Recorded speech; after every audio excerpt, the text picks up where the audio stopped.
Hello, this is Kyle Filson of Expanded Perspectives. Expanded Perspectives is an audio podcast where we focus on ancient history, alternative history, cryptozoology, UFOs, the paranormal, and all things bizarre. Please visit our website at www.expandedperspectives.com. Subscribe to the show on iTunes and here on YouTube. You can follow the show on Facebook and Twitter. If you like what you hear, please be sure to rate and write a review for us on iTunes. It really helps us out. Thanks again for listening. We hope you enjoy.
All right. What is going on, everybody? You're listening to Expanded Perspectives with me, Cam, and joining me as always, es mi amigo, Mr. Kyle Filson. How's it going out there, everybody? Philly, how are you doing, my friend? I'm doing good. We're trying to knock this out, folks. We're really pumped up.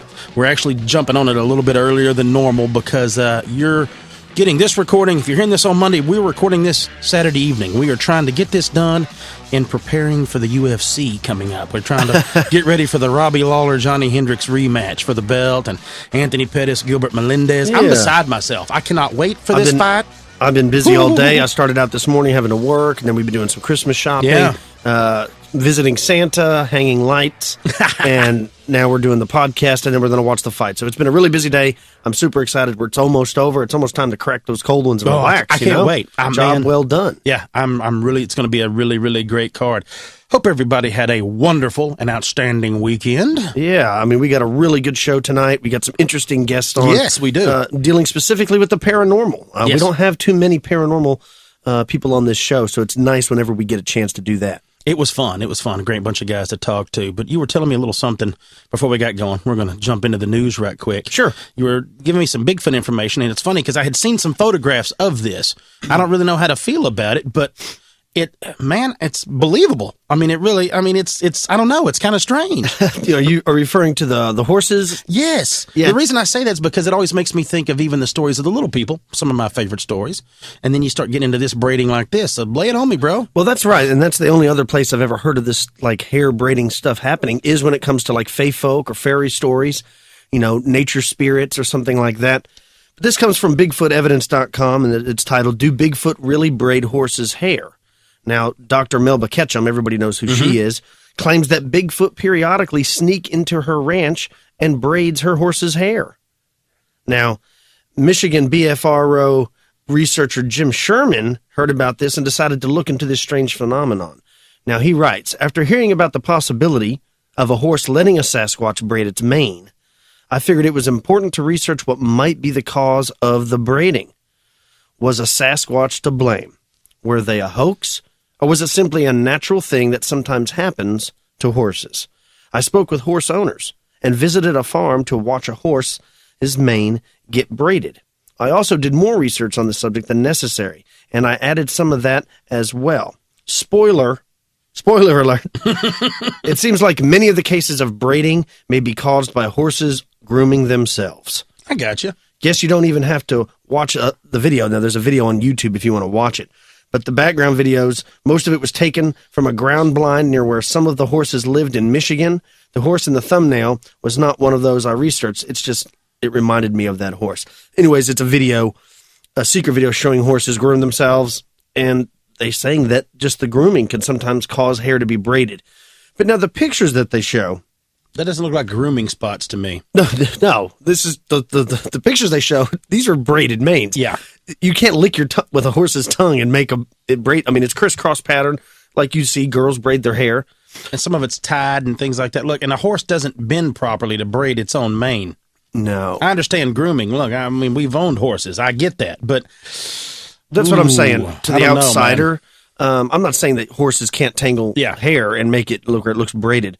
But the images that they're showing of the people that have the braided manes, that's not done by horse grooming. So I don't know what it is. Yeah. Now, is it a hoax? Very easily, I could take pictures of a braided mane and say, look, every week I come out, something's braiding my horse's hair. Why would they? Why would a Bigfoot do that? I have no idea. See, that's the problem. And my other problem is, why would you automatically assume it was Bigfoot doing it? You know what I mean? Like, what if it's the Fae? It could be it. Maybe it's extraterrestrials. Maybe it's ghost. Maybe it's tokalachis. I mean, who knows what it is? Why would you immediately just go, it's got to be Bigfoot doing it? Well, that's Dr. Melba Ketchum, though. Yeah. Now, remember years ago when she was doing all the DNA studying on that, I really looked into it. I was like, man, this is a real scientist with a real good pedigree, and she's really taking it serious. But now it seems like she's kind of, I don't know, a little strange out. Allegedly stretching the truth. That's what it seems like to me. Yeah.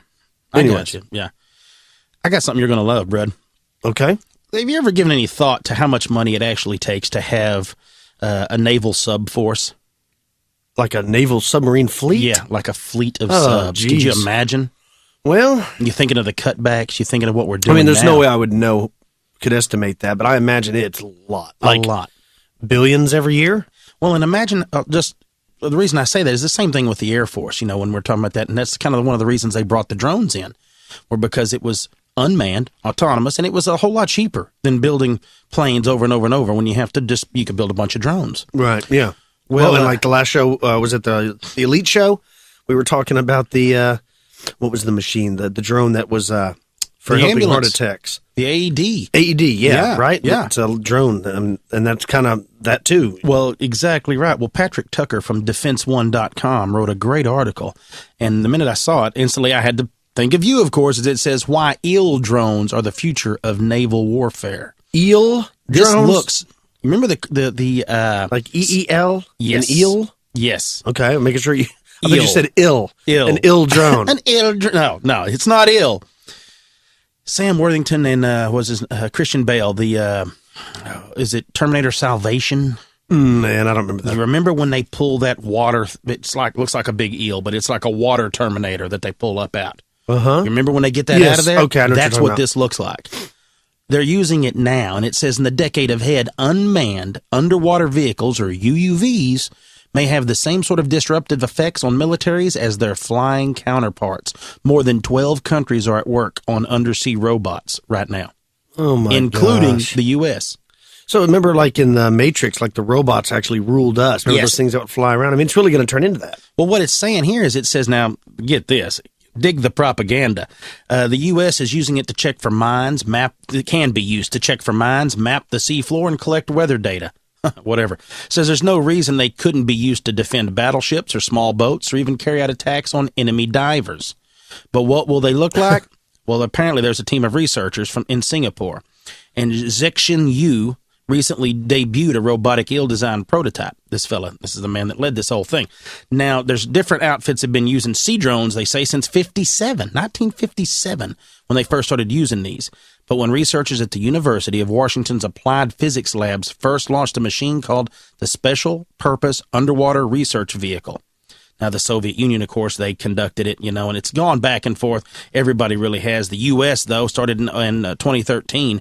Deputy Defense Secretary Robert Work actually gave out a little bit of a talk about it.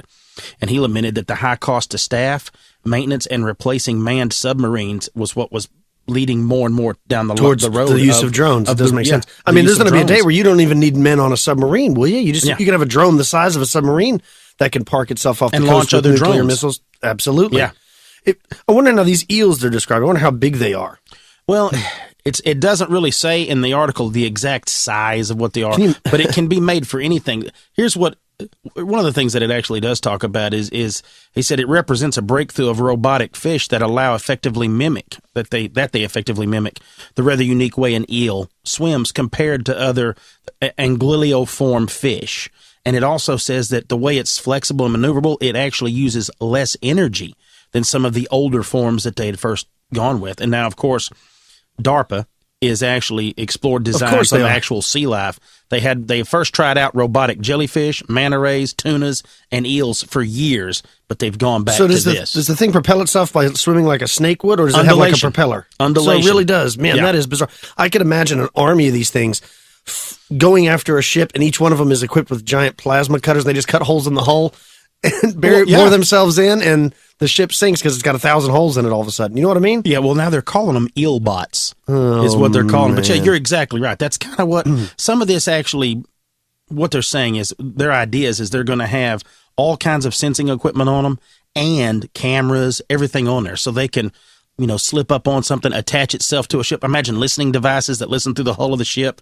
You can release them. They attach, like you said, they can cut holes. Let's say they're explosive. They swim up. How do you defend against something? Let's just throw it out there and say they're 2 foot long, 24 inches in the sea on a battleship. How do you defend against something that's hundreds of them? And you never know when they're going to pop up. They're just trailing along in the wake of the ship and then pink attaching itself. And then it can explode. Like you said, it can go up, get into the motors, get into anything, and attach its listening devices. EMPs is what it's designed to have its own. Right. I mean, I imagine a drone eel attaches itself to the bottom of the hull. Mm-hmm. It drills a small hole into the hull, or using a plasma cutter or something. Then it releases cockroach drones, which go all throughout the ship, which then in turn release rice drones. Mm-hmm. And like you said, you could infiltrate a whole ship. It'd be like tapping or bugging, wiretapping, an entire ship. I mean, that stuff's coming. Several generations from now, kids are not going to understand that back in the day, we didn't have robots. So then it'd be like, well, so how did you shovel snow out of the driveway? You got outside with a shovel. They'd be like, what? That's ridiculous. Same as cell phones. The kids today don't understand what it was like not to have a cell phone. I know. You just had to call somebody at their house. Well, it's funny that you and I are bringing up all the different things, the features that you could adapt to it, because that's a main part that he talks about. Oh, really? Is the adaptability. And also, remember we talked about the snake where they had worked with the the sidewinder. Yes. Well, that's what they say in the same article, is the same undulating movement that propels it through the water can move it on the land. And now NASA's considering snake bots for future Mars missions. Right. And why tomorrow's amphibious assault weapons may not swim, walk, or roll, but also slither. That is insane. So we're just taking more and more steps that direction. But just like that, imagine you send them out with all those sensors. You drop them off on Mars or wherever you want to send it to. You should just you go out and you need to do some exploring in the jungle. You drop about 2,000 of these things out there, and they start crawling and mapping and talking to each other, and then you get a whole entire idea of what the landscape looks like. I don't know who wrote the Terminator movies, but I know one of the titles of one of them was The Rise of the Machines. I mean, it really is the infancy of the rise of the machines. It seems like that's the way it's headed. That's where and we're I don't headed. see how there's too much out there. I mean, just since we started this show, we've reported on probably 100 different DARPA things. I mean, almost every episode we have a DARPA segment. Yeah. We haven't had it officially named, but we should. This is the DARPA segment of the week. Yeah, we need to do that. Because it is. I mean, it's crazy. Is this really just fear porn, though? Is it really not going to be as bad? Or am I overestimating because I've seen too many sci-fi movies, and it's not really, I guess, as technically advanced as they're pretending it is? It's just more of an idea. That's my problem. Sometimes they talk about this is what it's going to do, and then you get a picture in your mind, and then you look at the picture, and you're like, oh, man, that looks like a box of matches with, some legs on it. Yeah. I was expecting, you know what I mean? I'm sure to an extent, yes. It's us getting worked up over something and laughing because we think it's cool. In the back of my mind, I think it's awesome. But also, too, there's not a reason. In my mind, I'm terrified. Well, it's a cool idea to think of these things, but I believe that it's going to bring it to it. You're going to get to that point. You're going to get to where, like you said, it looks like a box of matches with legs. To one point, it looks exactly like maybe a cockroach, where it can pass for an exact cockroach, or it can pass, or like they've already talked about, where they can already chip these little insects anyway. Yeah. So, I mean, I've done segments where we've talked about where they've driven them.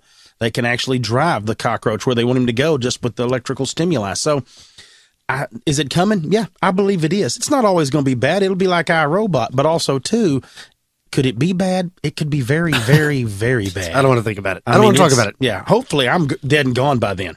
Yes. I'll make sure if I'm dead and gone. Did you see this, that Google has been reporting that there's been an enormous amount of Ouija board selling? It's one of the hottest items this Christmas. Really? Well, and there's an article in Ouija. Ouija. Is that how you say Ouija it? boards. Yes, Okay. Ouija boards. I wonder if it's because of the movie and all that stuff. That's what What's they're going saying. I wasn't even aware of the movie, but apparently there's a new movie that just came out about it, and that has spurred a lot of people buying it. Now, there's a new article in the Independent IE, which is an Irish website, and it's called Exorcists Warn Against Buying Ouija Boards as Gifts. Get this, Cam. Exorcist and paranormal investigators are urging people, please do not buy the occult board game Ouija as a gift unless they want to invite demonic forces into their homes this Christmas. Well, at least they're giving a warning. Right? Heads up, y'all. Now, like I said, Google predicted that the modern version of the Victoria era spirit boards will be sold out this Christmas. I mean, they're selling like hotcakes. The search engine company has confirmed the game purportedly used to contact the dead through spelled out messages is one of the top trending gifts this Christmas. And they think it's because of the new release of that movie Ouija, like we talked about. This isn't cool. While critics largely pan the film as cliche and horror-free, a Catholic priest based in Dublin who specializes in the occult warned that messing around with the real thing can be horrifying. And he says, it's easy to open up evil spirits, but it's very hard to get rid of them. Now, he says people, especially young people and teenagers, who are likely to experiment with Ouija boards on a whim can be very naive in thinking that they are only contacting the departed souls of loved ones. When they attempt to communicate with the dead using these boards, they might be talking to something else. It's like going to some parts of Africa and saying, I'm personally immune to Ebola. But it does leave people open to all kinds of spiritual dangers.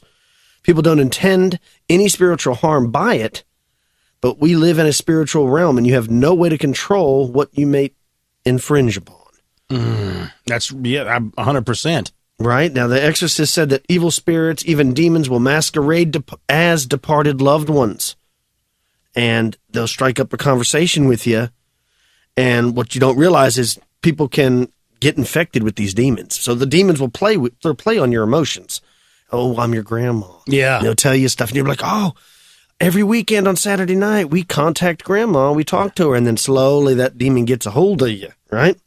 Now, Darren Ansell, one of the 3 members of a team of paranormal investigators based in the North known as the Paranormal Study and Investigation Group, said he personally wouldn't touch a Ouija board with a barge pole. He said, I've had too many scares over the years. Now, Ansell's team, which was featured on the BBC's Greatest Haunts, employs scientific methods and state-of-the-art technology to determine the natural and the nature of paranormal causes, like what causes them and stuff like that. Now, some of PSI's controlled experiments on groups using Ouija boards confirmed subconscious muscular movement responsible for answering questions put to the board. But he also has interviewed many board users, all of whom are reported very negative experiences during or after the sessions. They include hearing demonic voices, unexplained feelings of anxiety, and depression in otherwise mentally healthy people. They've even reported relationship breakdowns, noises, and seeing objects flung around or even moved. Now, he goes on to say, I've even witnessed tables walking down the hall on their own with just the fingertips touching them. Now, that is spooky. Yeah, that's creepy. And they're selling like crazy. Now, as a little preview on the next Elite show, I'm going to talk about Zozo, the Ouija board demon. Oh, great. Are you familiar with him? No, and I don't want to be familiar with him. Well, if you want to learn more, folks, you got to sign up. That's right. Anyways, moving on with this episode, we're speaking with 2 authors about their new book, Demon Street. Now, David Roundtree and Robbie Lunt, they're going to be joining us in just a few minutes after the break. Robbie Lunt is an archaeologist, and if you don't know what an archaeologist is, it's the study of the esoteric, the metaphysical, secret, the hidden, magic, things like that, who has been performing energy work in both Tai Chi and Reiki for more than 20 years. Now, he's a member of the Way of Nature Fellowship, and when he's not doing research or haunting a theater, you may find him kayaking or skiing in the Sierra Nevadas. Yeah. And he lives with his wife in Nevada. Yeah. Well, and I'm going to be discussing Mr. David Roundtree. David, man, he's done a lot. I mean, he's been involved with the paranormal a lot longer. I guess you could say not a lot longer, but more in the eye of everybody. I mean, he was on, was it Destination America's Ghost Stalkers? Yep. He was actually involved on one of their episodes, and they talked to him a bunch about that. I know he received his master's in electronical engineering and digital signal processing in like '07. But in 1978, he was certified as an audio engineer, and in '85 as an acoustic engineer. So, I mean, you're talking about somebody that's like scientifically thinking also. And he's also founded the Scientific Paranormal Investigative Research, Information, and Technology, which is a research organization dedicated to the search for the cause of paranormal phenomena. He's also big into EVPs. He's also affiliated with the Institute of Electrical and Electronic Engineers. He's been invited to join the Mathematics Association of America. I mean, this guy is really, really into all the scientific sides of the whole thing. And he's also studied Lakota shamanism. Yes, that's right. So, I mean, it's almost like you get both sides of the coin that got him involved in this whole thing. But anyway, enough with that. The book was great. The interview was great. These guys are going to get into this. Is one of those things that's like you just brought up talking about the Ouija board. It's almost like you find out in the story that somebody opened the can and didn't put their toys back up. Didn't put the toys back in the box when they got done. That's right. Is basically what it was. And these guys had to deal with it. Now, the story all took place in 1985, and then we discussed a bunch of things on there. But the name of the book is Demon Street, the true story of a very haunted house. Stick with us, folks. We're going to get into that interview after the break. This is Expanded Perspectives. I ain't afraid of no ghosts.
All right, ladies and gentlemen, we've got a real treat for you tonight, a real spine-tingling true story. We're going to get into it here with some famous ghost hunters, David Roundtree and Robbie Lunt, and they're going to tell us about their new book, Demon Street, a true story of a very haunted house, where they intervened and helped out a woman in Gainesville, Florida, when her house became, or the place she was living, became inundated with, phantom spirits and dancing stoves and a demonic force. Pretty much everything and all things evil and bad. That's right. David and Robbie, how are you doing out there? Oh, we're doing pretty good. How are you guys doing? We're doing great. We're getting by. It's a here we're all getting by. Well, this new book, I have to say, it's a really cool story. And if people are into ghost hunting and, stories where people have to delve into this spirit world and fight with these demons, you always see the movies with exorcisms and crazy things like that. I really enjoyed this book because most books on paranormal things start out as like a scary ghost story, but this really kind of ends up being about a spiritual transformation. That's what I think I took from the book. And, like most books start out, whether you go to this haunted house, they assemble a ghost hunting team together, they do an investigation, they bring a priest. Your book goes way beyond that and really details what it's like and what you need to do when you find yourself in a situation when you have to deal with these things, these entities. Can you tell us how you started out with this friend of yours, Penny? And this took place in Gainesville, right? Yeah, I'm gonna let Robbie take the lead because she actually came to him with her problem. So Robbie sort of did the setup on this. Okay. Yeah, it was very, very interesting. We were actually in White Springs. They have a folk festival there every year. A lot of good bluegrass and that kind of thing. But we had some time to kill. And she started talking to me, and she started telling me about how haunted her house was. When she realized that I wasn't blowing her off and I was actually kind of interested, she started telling me about this big black eye that would appear in her field of vision every night when she fell asleep. She'd then get sucked out of her body, and this old man with a beard would take her around the property she was living on. There were 3 houses there. And it would take her around this property, and it would show her all the different spirits that were inhabiting the houses around her property. And then, well, we had to get back to work, and that was I believe, in June. And I kind of forgot about it. I didn't see her again. Everything, I told Dave a little bit about it, and we thought it was kind of neat. But then on Labor Day weekend of that same year, and this was in 1985, on Labor Day weekend, it was the Friday night, I went to see a friend, and Penny was there. And the physical transformation in her was just, it was devastating. She had the deep black circles under her eyes. Her hair was flashed out to the side. She really did look like Grandmama from the Addams Family. But then she started to tell me that everything had gotten worse in her house. Her husband had gone on a film shoot, and the spirits seemed to know that. And so they took advantage of her helpless situation, and it had gotten too much for her. So she went to her neighbor's house, and while she was trying to spend the night there, the stove in the middle of the night started to dance in the kitchen. And it followed it up with a wave that went through a hardwood floor that picked her up and slammed her to the ground and then hit the wall and bounced back and did the same thing again. And when I saw her that evening, she had run out screaming the night before and hadn't been back since. So that was really, at that point, I said, I think I know somebody who can help us out. We'd love to come and see what's going on there. She gave me her address and guaranteed me that she would not be back there that weekend. So that was really the introduction to it. And at that point, of course, I called Dave and said, well, I've got a house that has a dancing stove and there's all kinds of ghosts. And I figured, what the heck? Let's go over there, How often do you get to go to a house that's that haunted, right, that there's a chance you might see something happening? So the reality of it was a lark. We went as kind of like let's go see what's going to happen, and had no intention of having it profoundly affect our lives the way it did. Well, Robbie, I guess the first thing I wanted to ask you, even after you made that statement, was, had you and her and Penny, had y'all discussed anything like that? Or what do you think made her feel like she could talk to you about it out of everybody that you work with and bump into? And I'm sure she's got other friends and stuff. I mean, what made it feel like, or do you even know? I mean, did y'all discuss anything, or did she just feel like, hey, I think I could talk to Robbie about this? And, it's a kind of a weird thing. I think you get put into positions like this. I always have. People have come up and tell me the most amazing things that I don't think they would tell their brother or their mother.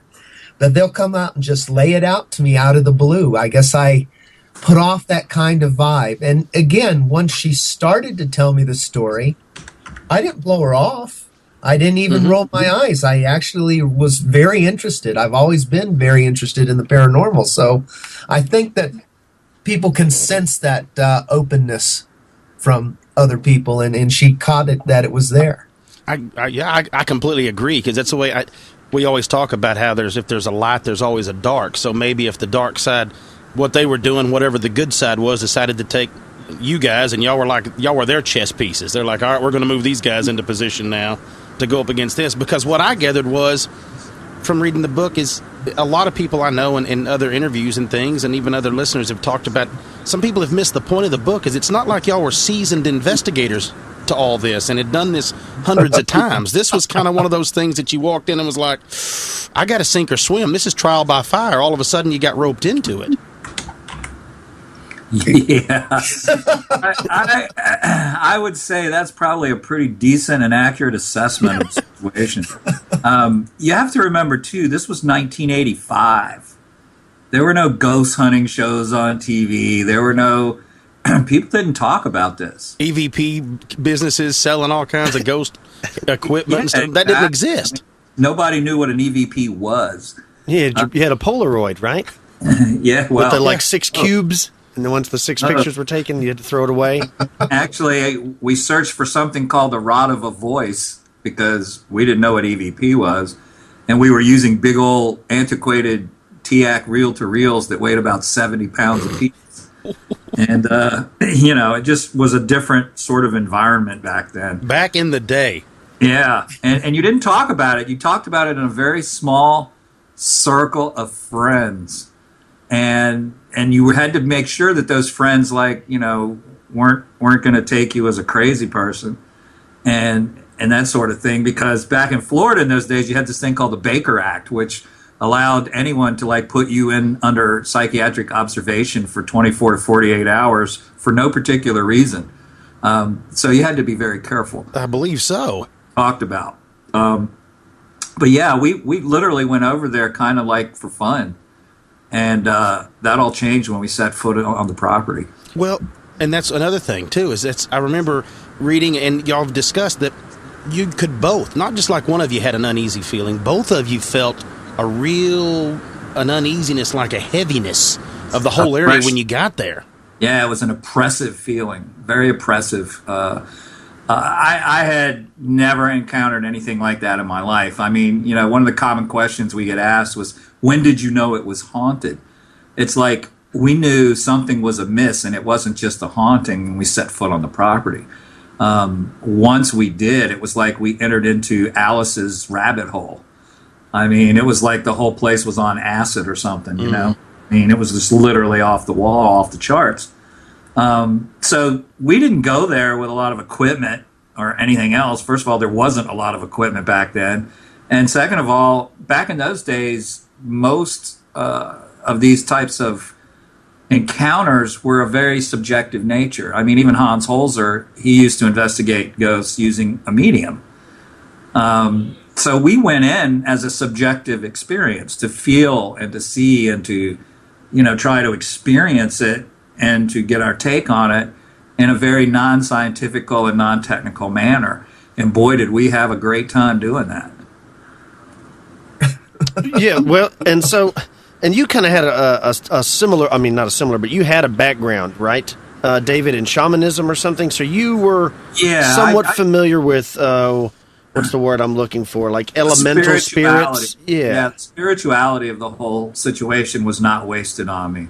Right, nature spirits, I guess that was the word I was looking for. That, and I had never, of course, encountered anything like this before.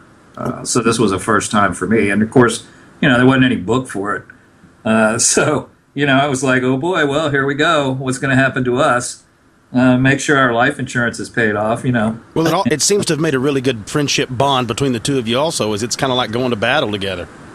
Yeah, it is. I mean, it definitely made us tighter. We were pretty tight to begin with because we'd spent a lot of time with each other working long days doing, you know, concerts, you know, plays, theatrical productions from a technical point of view. So, you know, when you do something like that, you're part of a big family anyway. But, you know, Robbie was like my right-hand person at the University of Florida doing performing arts series, and we did shows and concerts on campus. So he was like my right-hand person. So we were very, very tight to start with. But this definitely made us tighter in a different way. I mean, more of a spiritual way, I think. Now, when you guys went there the first time, there was, let me get this right. There was 3 houses on the property, right? There was the one where Penny was living. There was another one that was occupied by the landlord, a man by the name of Clevis. And then there was another one that was like a workshop with a guest apartment above the workshop. And that's where most of the problems were. Is that correct? Oh, absolutely. There was, you had the 2 apartment type things that had rooms or workshops underneath them. And then the house that Clevis lived in was actually pretty much a standard bungalow, you know, 3-bedroom place, relatively small, clapboard sides, tin roof. But there were, 3 full residences on the property. Okay, and so the first time you guys went, and I'm sure Penny was aware that you and David clearly knew something was going on. Did you and David have like a meeting and say, look, we got to come back here. We got to try to figure out what's going on and how we can cleanse this area of these spirits? You know, it was a lot weirder than that. We got the address from Penny, and we were just going to go by and check it out. We actually didn't expect to really do anything more than go and look in a couple windows. And when we pulled up, she was pulling in the driveway as we pulled in, and I was kind of surprised, and I asked her what was up, and she looked at us and said, well, they said you were coming over right now, so I figured it'd be a good time to get in and get some things while there was somebody here. So she needed just a little backup. Yeah, but the fact is somebody told her we were on our way over. Yeah, someone like not. Yeah, yeah, yeah. They said y'all were on your way over. You're like, wait, what? No, we didn't tell anybody we were coming. We just decided we were coming. And that was the other interesting thing. Clevis was gone for the full weekend. I mean, he was not going to be back. We figured he wouldn't be back till Tuesday or Wednesday. And a little bit after we had come back after our first experience with the place, we get a phone call, and I'll be darned if Clevis wasn't cutting his vacation short, and he was going to be back that evening. So it was like he almost had like an otherworldly, I guess you could say, like a safety system set up there to alert him to things. Oh, absolutely. Almost, yeah, kind of like a. I can't. It's almost. He was such the character. I mean, even like I told you off air, that was the guy that drew me into this whole thing. There is so much that it seems like it stems from him. It all revolves around him. He is the cancer at the center of this whole problem. Oh, yeah, absolutely, Dave. I agree. Yeah, he was definitely the catalyst. I mean, there's no doubt about Clevis having his own personal agenda in all this. And the thing is that what you don't see in this book, but what you'll see in the next book or the sequel to this book, is we learned so many things after the fact that we didn't know back then. That sort of makes everything fall into perspective. So the next book is kind of going to be about throwing it all into perspective with then and tying it into things that are happening now. So the next book is a segue, really, because we have at least 4 more books that we're going to write in this series about this whole encounter and how it continued to plague us over a period of about 27 years. And still does to this day. Oh, yeah. Well, we discussed that too, is we had a little issues trying to get everything up and going. It's kind of like it's lingering over. It's bleeding over into what we were working with. Yeah, it's kind of like a bad case of gas, man. It's just lingering. Yes. Well, and you know, after reading the book, I had listened and some of the other interviews you had done and read some of the other things, and what you were talking about him is the history of basically his, maybe his question of how he was, I guess you could say, fathered, and how he was raised, and some of the history of, like you discussed in the book, about the books that he had, the things that he had. It's almost... Yeah, right, really old books. Well, it's almost Aleister Crowley-esque in the way of the things that he might have performed and done out there, and just kind of laid low, and no telling really what he was trying to get at. Oh, and not just him. His grandfather... Mm-hmm. Who knows how many generations it went back? So, you know, it was just, I don't know. It was, like I say, I've never encountered anything like that. I tell you, the truth of the matter is I really do. I think he was trying to get his grandfather back. And in doing that, he just took that final step. That or his grandfather had some kind of attachment to something, or owed some spirit some kind of tithing, so that when Clevis thought he was getting his grandfather, he might have gotten his grandfather, but something a lot nastier came along for the ride.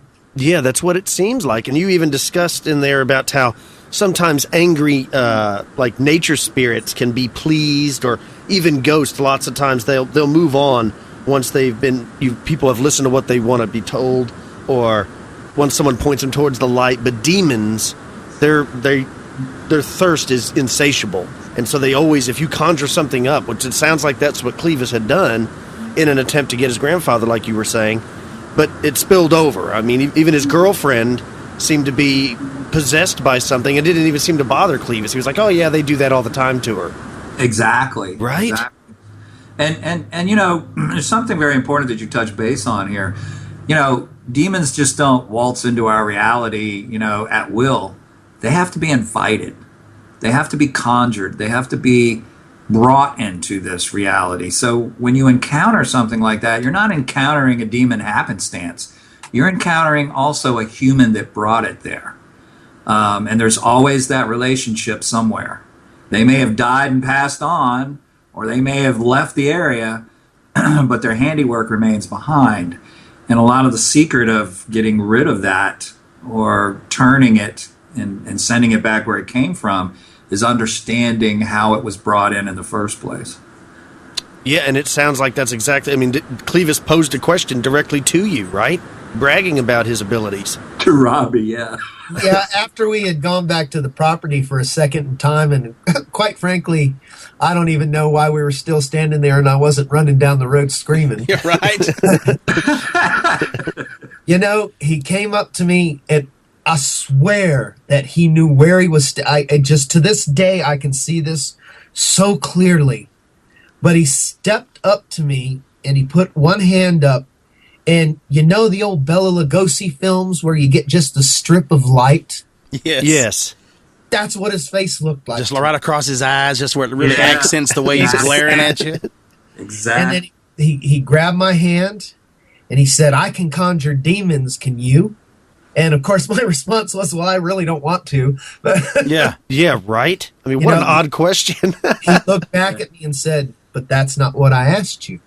I asked you if you can conjure demons. I can." And at that point, I felt this energy just surging up his arm and into my arm, and it got real bizarre after that. I just picture a guy with like greasy fingernails and kind of stringy hair and tobacco-stained teeth glaring at me. It's a completely unnerving. The whole thing is unnerving. Especially like y'all talked about, this is the first time you go there, just kind of like, let's go take a look, see what it is. It's almost like you felt like you walked into a movie. You're sitting there, you're like, this is a joke. Are you people pulling my leg? I kept looking for Porch Boy. It's right. You know, I mean, it was that kind of bizarre. Like, this can't be real. But And you the- know, the- at the Go ahead. time, I lived in a haunted house. I had things happening quite frequently in the house I was actually living in. So there was that little bit of a buffer. I had that little bit, you know, Dave had his training. I had that little bit of a buffer. But once you started dealing with what this was, it was something completely different. You definitely switched realities. Yeah, and I mean, I love the details you were giving about how it looked like the walls were breathing. You Yeah. could see them moving. A window's opening and closing. Right? Yeah. Absolutely. You even saw like a green aura even around the whole house, right? Yeah, the whole upstairs of that house behind Clevis's house was an abandoned house with all the furniture and everything, just like somebody had just left it and, you know, like abandoned it in the middle of the night, which we found out later they in fact had. But the whole inside of it glowed this greenish, almost like a day glow greenish monster green kind of color, like a fog almost. And it was just very surreal. I mean, that's the only thing that I can, I can't even explain it. It was so weird.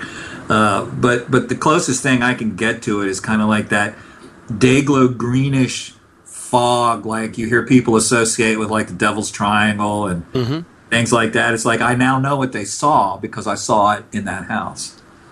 Well, what you had alluded to at the beginning of the interview was you were talking about like it was almost like LSD and Alice in Wonderland because you had talked about the grin on his girlfriend's face. I'd never seen a human being have a grin go from ear to ear. And it was almost like it was a permanent fixture for a while. It wasn't like she just did it in just one time. She's sitting there glaring with that grin on her face. It was a contortion. It definitely was. I mean, and that was probably the creepiest part of the whole night for me, was looking at that vacant stare and the grin that went with it. Man. Well, and it's not like it, when you left there, that it left you alone. It's like once y'all noticed it, then it decided to start hanging out. Because, Robbie, didn't you have something happen on a catwalk? Well, you know, it's interesting. I always kind of explain it that it got our scent. Yeah. This was, I think there's two different kinds of demonic encounters when they do occur. And like Dave says, it's so extraordinarily rare. But you have some instances where there's possessions, where whatever it is, it's attached to a specific person and all the issues surround that. But then I think you have some that are free ranging, and we were lucky enough to get a free range demon. Yeah, I get it. You know, and it's funny, the thing that happened on the catwalk, I'd never really considered the ramifications of it until we started writing the book. And when I was reliving that, it occurred to me at that point, and I got pissed off. It was like, that damn thing tried to kill me. Mm-hmm. And to be quite honest with you, we were so wrapped up in what was happening and trying to keep an even keel that at that point in time, it really didn't occur to me that it had actually tried to kill me. It was coming after you. Yes, absolutely. Unfortunately, we had a poor innocent friend of ours was there. And, you know, that slight encounter, he felt it go through him. And it had it totally changed his life. When your views of reality are shattered and you're concrete in your way of thinking, it can be very devastating. At least for me, I wasn't so concrete in my way of thinking, and those little bits that were shattering my reality, I was able to take in. But our friend really took it quite horribly. Yeah, I'm still trying to figure out how you went through Clevis and I that night in the bedroom when you opened the closet door. I still have no explanation for how you ended up behind us. Started out in front and ended up behind. It was literally like he walked through us. Well, and you explained missing time too. Didn't you guys miss like 4 or 5 hours? Oh yeah, that was a regular occurring event. You know, to so many people, it would have disoriented them so bad that they, you know, probably would have gone insane. For us, however, it was amazing how calm we stayed and just took everything in stride like it was normal, and joked about it. Because if we hadn't have done that, if we hadn't have made light of it and joked about it, we probably would have come apart at the seams.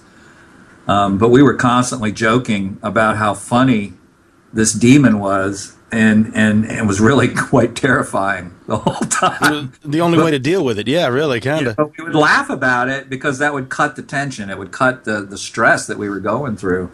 And we were laughing at ourselves more than anything else.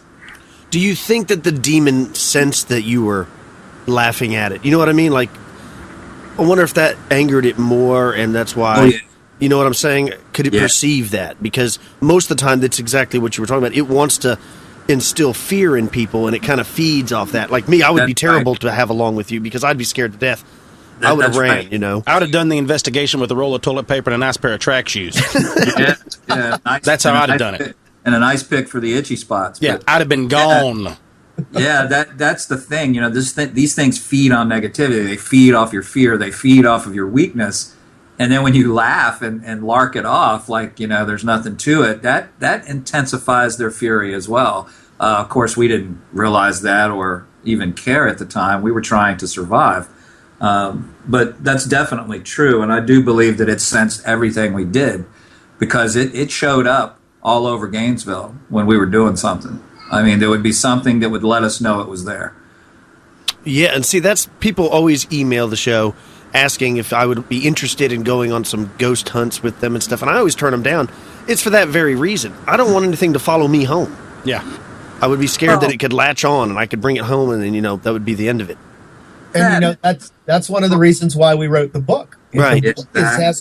It's definitely a warning. You know, all these people are out there messing with this stuff, and it will follow you home, and it will screw with your life if you're not careful. Well, that's what I was going to move on to next. I was going to ask you two, for any of the listeners at home who are interested in this stuff, do you have to have any paranormal powers to deal with hauntings?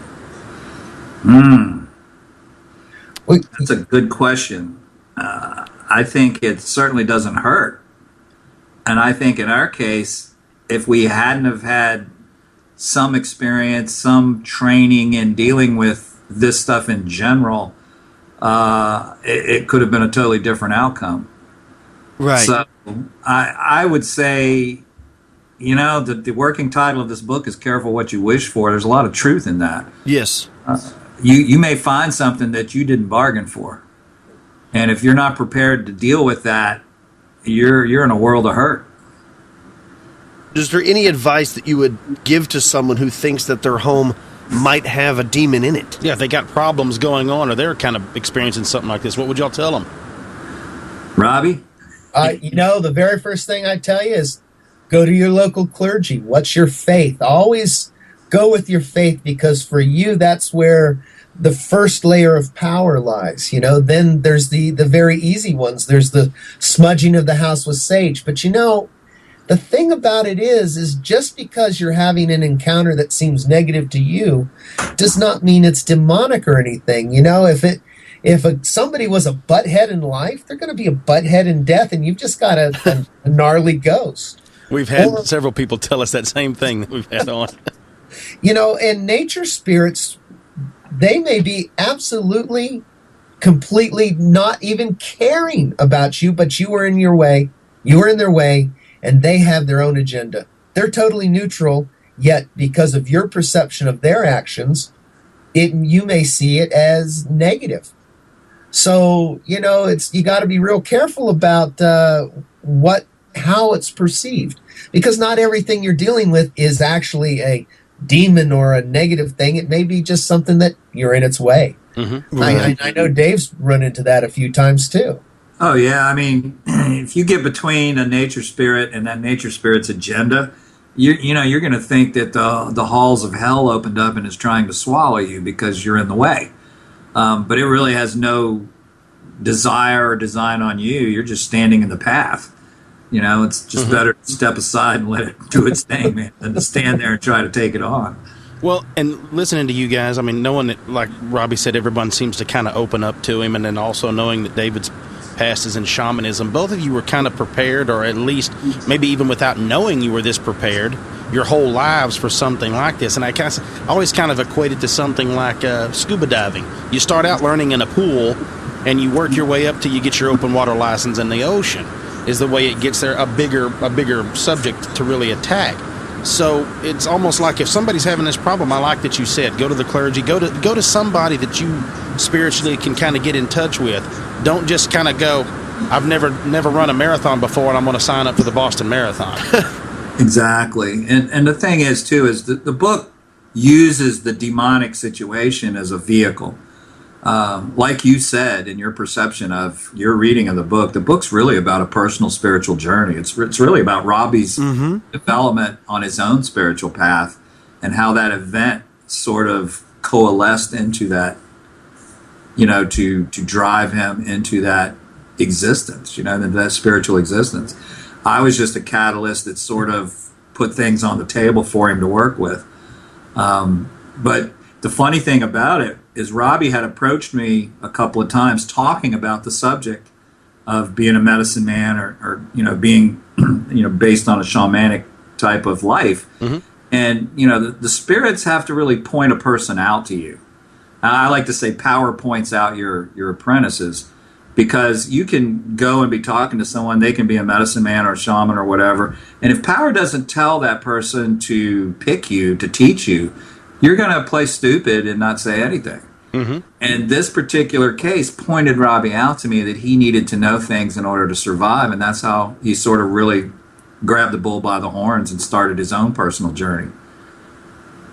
Well, it's incredible. And I really enjoyed the book. If I have another question, it's this. You said that this happened back in 1985. I just want to know why in 2014 you guys decided to write the book finally, now after all that time. Go ahead, Bobby. In the bottom line truth is, we would not have been able to deal with the ramifications of writing the book until now. When it first happened, like Dave said, that we would have been locked up as wackos. And I think on personal spiritual journeys for both Dave and myself, we needed to be where we were before we really stirred the pot. As y'all found out, there's things out there that would prefer you not to have hope. Mm-hmm. And I think our book, to a certain extent, gives people that are in really bad situations hope, and kind of makes other people aware of, hey, maybe this stuff really is out there. So there's a lot of energies that don't want it out. But on the other hand, I've been telling this story since then, and quite honestly, every one of those vignettes is just so burned into my consciousness that it had to get out eventually. Yeah, and it probably is more accepted now than in 1985. I mean, there's tons of shows on TV now just showing ghost hunting and things like that. So I can imagine now it would be easier. Now, since 1985, have you guys continued to do ghost hauntings and investigations, or have you just only really had that one experience? Well, let me, Dave has a world. Let me start, because mine is not quite as exciting as where he has ended up. But, I continued on the shamanic path. Okay. And in that time, quite honestly, I've had 2 more demonic encounters. I'm very lucky. I work in a field where I can tell ghost stories, I can hear ghost stories, and I can experience ghosts, and everybody goes, oh, you got to see it. I work in the theater. I work in the entertainment business. Every theater you go into, there is some kind of haunting. Mm-hmm. So I'm lucky. I've been able to continue that. I don't ghost hunt or ghost do the research per se, because quite frankly, if I walk into a place and it's haunted, I immediately know. Yeah, you've kind of had that experience, so now you know what to look for. You're in tune with it. Exactly. But do I ask the stories? Absolutely. Every theater I go into, I collect ghost stories, and I collect ghost stories from all the people that travel. And then, like I said, Dave has become the scientific authority on ghost stories. So Dave, please.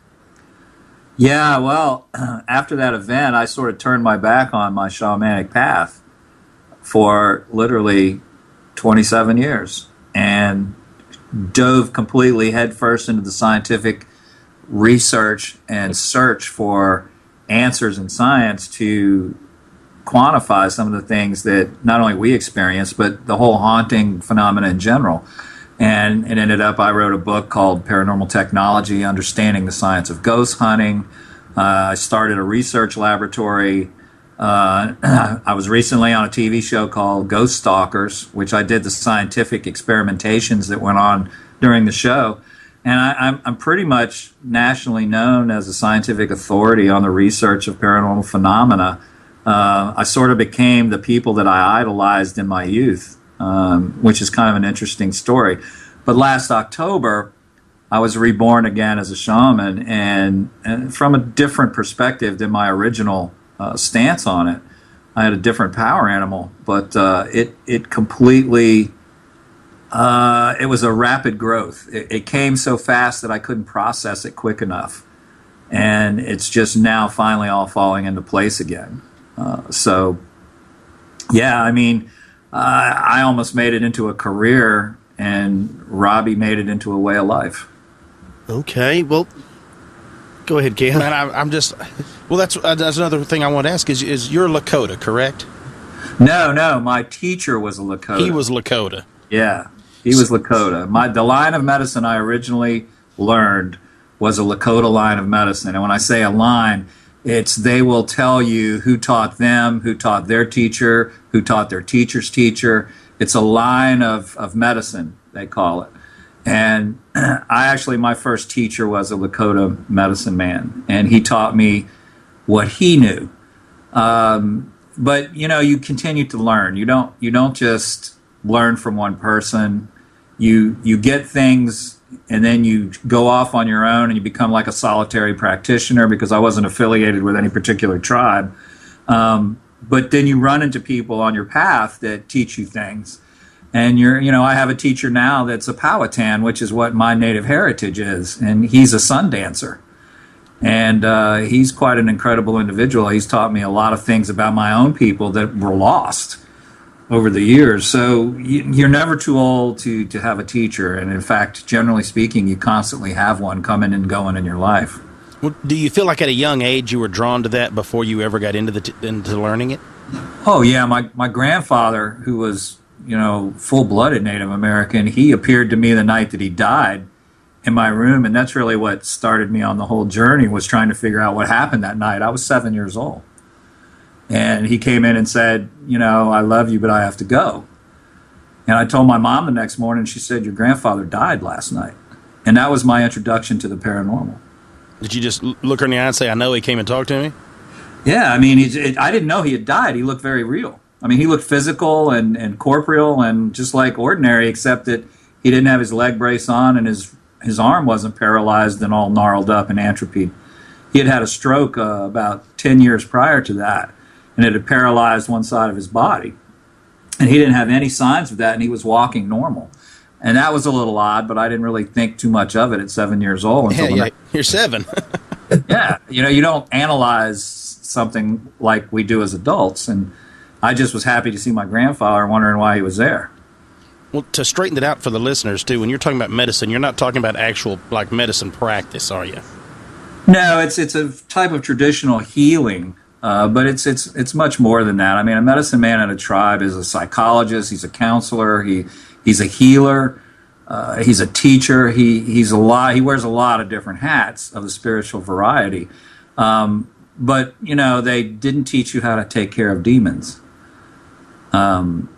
So that was like something we learned by doing.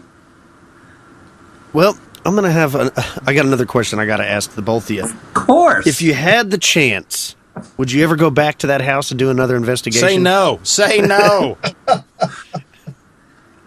Believe it or not, I don't know about my dear friend Dave, but I know I have people swing by there, at least once a year and just give a feel for me. So it still exists? It's still standing? Oh, absolutely. Yeah. But the energy has, I think, morphed.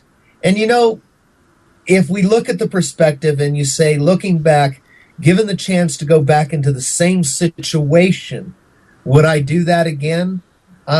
First of all, I don't think on a conscious basis I had it. I don't know what happened to Robbie. Demons. Let's see if we can get him back. Hold on a second. Okay. Hey, how you guys doing? Oh, there he is. Okay. He's back. We thought they got you. Swallowed by the wormhole. That's right. They got Robbie. No. It's like that old movie House when they opened the door and it pulled him in. Yeah. Okay. Well, we lost Robbie for a few minutes, but we're back. We were talking about if you guys would ever go back to that house and investigate it again, and Robbie had been mentioning that to this day people still drive by it and talk about the sensation they get when they're there, but you don't think it's as strong as it used to be. No, actually what more I meant is I have people drive by and check it out for us to make sure that it never comes back. I gotcha. And as I was starting to say, given the choice of going back in time and that, would I do it again? I don't think I really had the choice to begin with, but yes, I would, because, it was more than just it was a woman that really needed help. There was nobody else there that could help her, and it needed to be us. So, yeah, I'd step right back into it. But then I'm not considered all that sane evening. So, have y'all stayed in contact at all with Penny? I mean, even like as of recent? No. I think she really wanted to continue on with her life. She wanted it. It was as tough as it was for us. It was a truly horrifying experience for her. And I wouldn't be surprised if at this point, other than nightmares at night, she hasn't managed to psychologically completely shut it out of her mind. When she is, I don't blame her one bit. It would be the thing that just, she wants to move on, and that's one of the parts you never want to go back and revisit. Exactly. I mean, when you get to where we are, where we've opened that door already, there's no shutting it for us. It's just one thing after another, and, after a while you get used to that. But, people come across your path for a reason, and she came across ours for a reason. And like Robbie said, we were really the only people that could have helped her. And we're alive. A little bent and twisted and gnarled, right? Bent but not broken. Bent but not broken. Exactly. So that was for a reason. It was for our growth. That was for her salvation. So would we do it again? Absolutely, we would, and we do. And another part that I was gonna talk to you about earlier is it seems like you had help at all turns a little bit. Like they was the white light was like it was kind of kicking in a little bit, like the story of the woman giving you the crystal and the people involved. It was like everybody was kind of doing their part, whether they really realized it or not. Yeah, let Robbie address that because he's pretty good at explaining the crystal story was awesome. But all throughout it was amazing. In fact, even my mother-in-law, who is a scientist, she didn't believe any of this was going on, but she said, "But I just happen to have contact with this gentleman down in Tampa, and he takes care of these things. So if you get in too much of a trouble, let me know, and I'll give you that name." So yeah, spirit was helping. It seemed to be one of these things they weren't able to get involved in, but they had to make sure that it happened.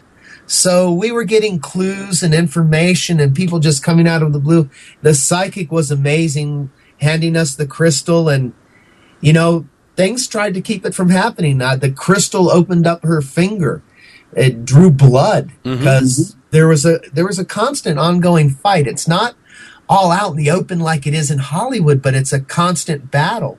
It really is a struggle.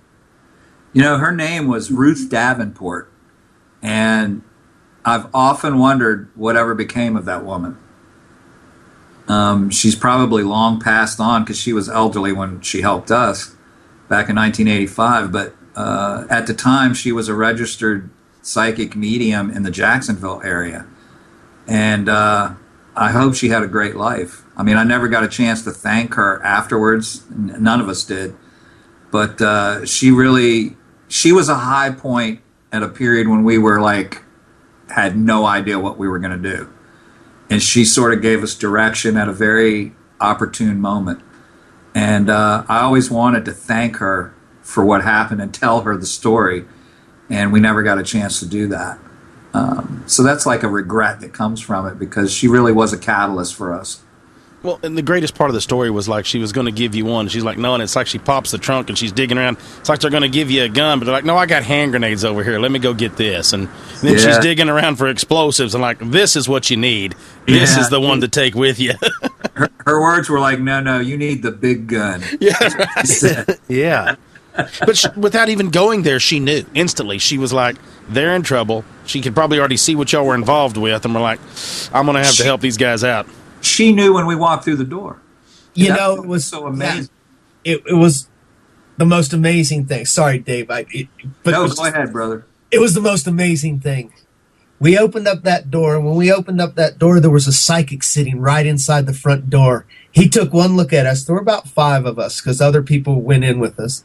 He took one look at us, and he looked at his lap, and he would not lift his head for anything. If we yelled fire, he would just sat there staring at his lap.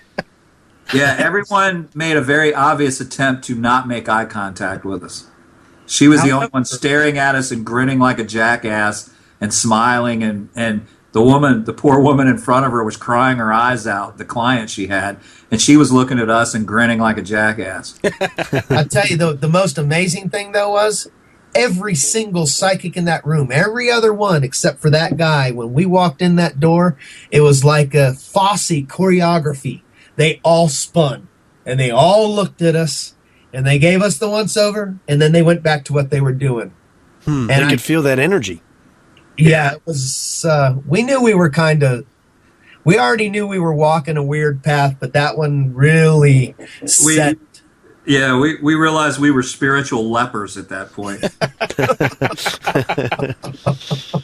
Well, is there any place that you guys are going to be speaking soon? Is there anything coming up in the future where people can, any book signings or conferences or anything like that in the future coming up? I actually don't have anything planned. I may be speaking in Chicago in January, and I have a couple of gigs booked for next October, but amazingly, I don't have any bookings other than that. And Robbie and I don't have any bookings together, so... Okay, well, do you have a website? I know you do, but will you tell the listeners your website so they can go on there, not only buy the book, but if they have any encounters, maybe they can get in contact with you and pass those along. It sounds like Robbie's already compiling a huge list of ghost stories from the work he does. Oh, absolutely. It's for me personally, you can go to www.wordpress.arcanology101.com, and that is my blog site. I also have an author site on Facebook. And Dave? Yeah, I have the lab site, spinvestigations.org. That's SP Investigations, all one word, .org. And that has a lot of my research and links to my other book. I also have a huge Facebook presence, and you can Google both of us and find all sorts of things on us. Well, awesome. And there is a demonstreetusa.com as well, isn't there not? Yes, there is. They can Thanks go on for there. Bringing that up, we always forget to say that. Yeah. Well, I'm going to put on there'll be links to all the things you mentioned in our show notes for people to click on. And it's Christmas is coming up, folks. If you're interested in this type of thing, I strongly suggest you buy this book. It really is interesting. I loved it. And you said this isn't the last. This is right. the first of 4. Yeah. We thought it was going to be a standalone book until we started writing it.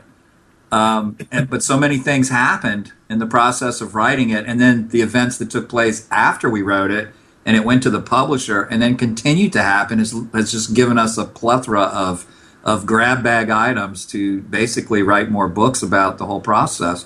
And in that process, we connected with other people. We started a circle. We took on a huge struggle. We're still dealing with parts of that struggle. That's really an earth-changing struggle. And that's an interesting story, too. It's a little bit different than this story, and yet it's connected. Sounds like the genie's out of the bottle, guys. Yeah, that's kind of a good analysis. Well, man, you're going to have to come back on when those books come out and talk about it, those whenever they're released. Oh, absolutely. Absolutely. Without a doubt, it's been a blast. All right, guys. Well, that's it for tonight, folks. Thanks again to David Roundtree and Robbie Lunt for coming on and sharing and talking about this book, Demon Street. Thanks, guys. Thank you. You bet. Kyle, Cam, have a wonderful evening.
And we're back with Expanded Perspectives.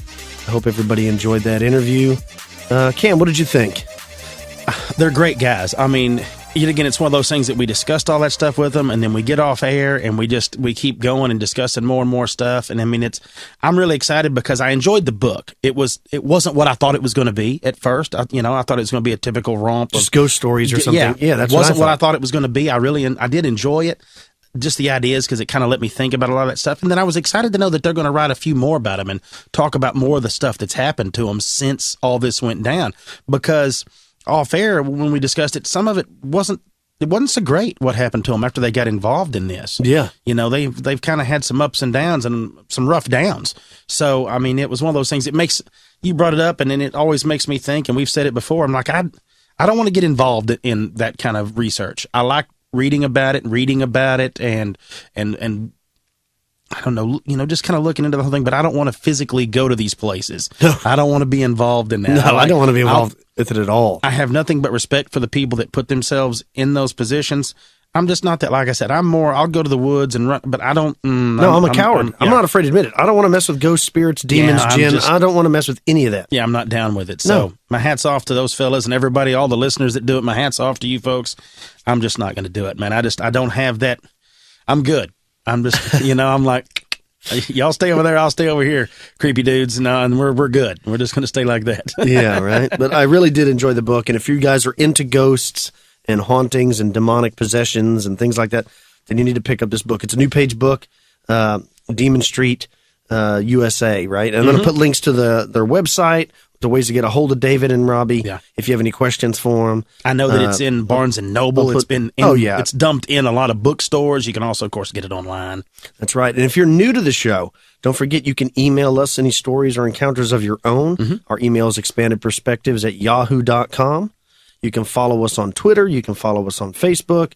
You can find the podcast numerous places. There's apps and everything. You can take us with us. And don't forget, in addition to the show every Monday, we have an elite show, which is every Thursday, but it's a subscription-only show. So it's pretty cheap, $5 a month or $55 a year.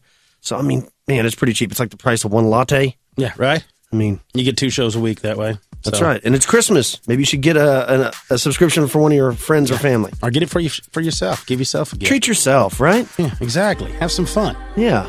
We're having a great time. Thanks for listening. Everybody on Dark Matter Radio, thank you so much for listening and sticking it out, and all of us having a good time. So we're glad you enjoyed it, and we got some few more good interviews coming up. That's right. Yep. We got some pretty interesting history interviews and some pretty strange stuff coming up. So everybody, have a great work week. Everybody, nose to the grindstone for a little bit longer before we get a little Christmas break action. So we'll try to struggle through it.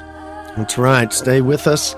And we will talk to the elitist on Thursday. And for everybody else, we will see you and speak to you next Monday. Peace.